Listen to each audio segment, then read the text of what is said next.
But today we have the GMO seed and we have the seed that is original.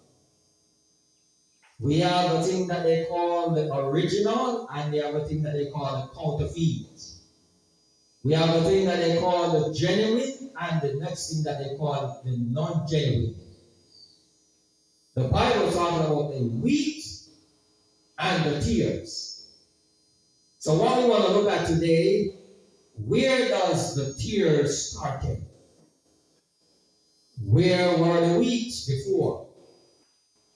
And so we're going to look at the book Patriarchs and Prophets to get a first-hand information as we look at the book of Ezekiel. It says in the book Patriarchs and Prophets, let's go there.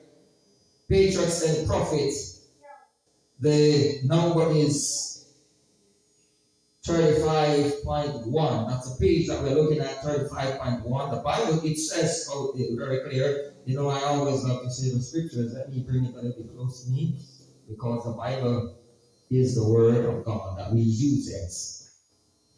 It's the word of God that we use it. And so it says, so long as all created beings acknowledge the alliance of love, there was perfect harmony throughout the universe of God. So long as they acknowledge the alliance of love, there was what? Perfect harmony. So that means there was what? Good seed in heaven. Good seed at that time.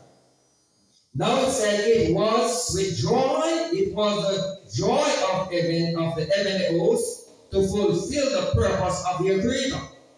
They delight in reflecting His glory and showing forth His praise. And while love to God was supreme, love for one another was confiding and unselfish. While love to God was supreme, love to one another were confiding and unselfish. It continues to say, there was no note of discord to mar the celestial harmony, but a change came over this happy state.